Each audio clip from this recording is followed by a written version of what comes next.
এবার পঞ্চায়েত স্তরের দুর্নীতিতে জিরো টলারেন্স নীতি পঞ্চায়েত মন্ত্রী দিলীপ ঘোষের। অভিযোগ উঠছে দুর্নীতির দায়ে বহু পঞ্চায়েত প্রধান গা ঢাকা দিয়ে রয়েছেন, যার ফলে ব্যাহত হচ্ছে নাগরিক পরিষেবা। আসলে রাজ্যে পালাবদলের পরই তৃণমূলের দুর্নীতি পেঁয়াজের খোসার মতো বেরিয়ে আসছে, আর তাতে ক্ষুব্ধ সাধারণ মানুষ সেই ক্ষোভের বহিঃপ্রকাশ করছে ডিম থেরাপির মধ্য দিয়ে। আর এই পরিস্থিতিতেই কি ভয় পাচ্ছেন দুর্নীতিগ্রস্ত প্রধানেরা? মানুষের ভোটে নির্বাচিত হয়ে এখন মানুষের সঙ্গেই প্রতারণা, এটাই মা মাটির সরকারের স্বরূপ। তাহলে 2000 পঞ্চায়েত প্রধান অফিস যাচ্ছে না, সইও করছে না। অ্যাক্টিং নিয়েছি সেদিন ভার্চুয়ালি, সেখানে 2600-এর বেশি প্রধান ছিলেন। আমি আপিল করেছি, আসুন নিজের দায়িত্ব সামলে নিন।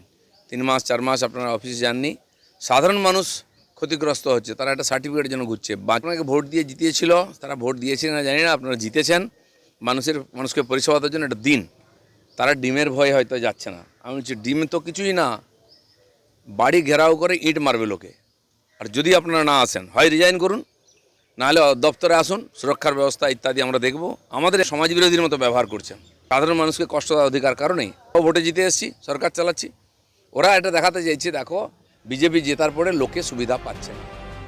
এরপরই পঞ্চায়েত প্রধানদের উদ্দেশ্যে কড়া বার্তা দিয়েছেন পঞ্চায়েত মন্ত্রী। তার সাফ মন্তব্য, 1 মাস দেখা হবে, তারপরেই পদত্যাগ করিয়ে নতুন করে নির্বাচন করানো হবে। পশ্চিমবাংলার এলাকা গ্রামীণ, সেখানে প্রধানদের হাতে আছে। তো টিএমসির প্রধানরা যদি মনে করে তারা পরিষেবা দেবে না, বিজেপির বদনাম হবে, যাব না আমরা। বাড়ি থেকে টেনে এসে পিটবে। আমি আপিল করেছি, একটা মাস দেখছি আমরা কতটা কাজ হচ্ছে, কারণ বাড়ি থেকে ধরে নিয়ে এসে রিজাইন করাবো, নতুন করে আবার ইলেকশন করাবো। জামানত বাজেয়াপ্ত হতেই পায়ের তলা থেকে মাটি সরতে শুরু করেছে তৃণমূলে। পরিস্থিতি এমন পর্যায়ে পৌঁছেই গিয়েছে যে লুকিয়ে বেড়াতে হচ্ছে দুর্নীতিগ্রস্তদের, আর তাতেই বঞ্চিত নাগরিক পরিষেবা। এই পরিস্থিতি থেকে এবার পরিত্রাণ দিয়ে ত্রাতার ভূমিকায় স্বয়ং পঞ্চায়েত মন্ত্রী। মন্ত্রীর হস্তক্ষেপে দ্রুত পরিস্থিতি স্বাভাবিক হবে বলেই মত ওয়াকিবহাল মহলে। ক্যালকাটা নিউজ।